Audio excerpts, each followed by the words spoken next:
sensu beans, yeah, I need to regenerate. I'm about to go off like I'm the Avatar state, and I can say The My Hero Academia anime story is now officially different than the manga. Well, I guess not now officially different, but it will be very soon, trust me.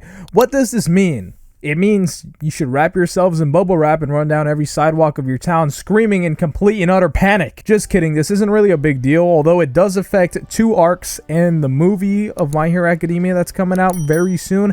And I guess when I just bluntly say that, it does sound like a big deal. But let me explain, okay? Calm down. The next arc for My Hero Academia's anime is called the Endeavor Agency arc, and if you've read the manga, you would know this is in fact an arc from the manga, but there is quite an amount of material and story in the manga before we actually get to this arc. And in the anime, we have not seen any of that content adapted. We are going to go straight into the Endeavor Agency arc, and actually, I don't mind it. This arc deals with the Todoroki family, and that's one of, if not the most favorited story dynamic in the show from me. I love the Todoroki family stuff. I remember in season 2, Todoroki became my favorite character, although even now, Bakugo is my favorite now. I mean, he was my favorite in season 1. It's just, Todoroki, get more screen time, please. We do have a visual for this arc in the anime, and we see Natsu Todoroki, Todoroki's older brother, Todoroki's sister, who I don't remember the name of, so we'll just call her Lady Todoroki, then Endeavor and Hawks, question mark?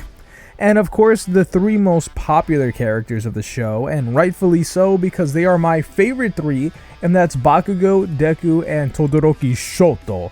They will be working with Endeavor, which should be kind of obvious with the name of the arc. The reason why they just skipped to this arc is because the new movie is pretty much a sequel to this arc, so the studio wants people to know the information of the arc before watching the movie that takes place right after. The last movie, Heroes Rising, took place before this arc, but after the versus battles with Class 1B, that's why in the movie we see Tokoyami flying, while we didn't see him learn to do that until the latest arc.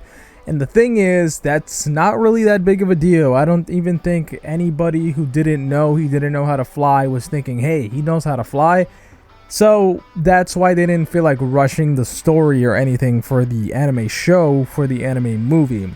And all movies are canon, and it fits into designated gaps in the story. Every movie fits into the story, unlike other anime movies which usually are not canon. But what about all the current content we're missing because of them skipping straight into this arc? Well, honestly, them skipping to this arc doesn't really affect the story that much.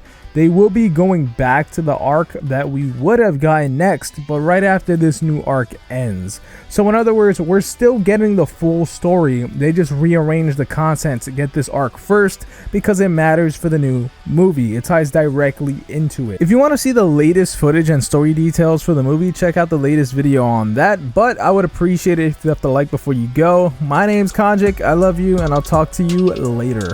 And I can say that I'm great, yeah, I can say that I'm perfect. I ain't the one that was out here saving lives, I was purchased. Now we about to take you out if you try to act toxic. I'ma send you straight up to my main man, Konjik.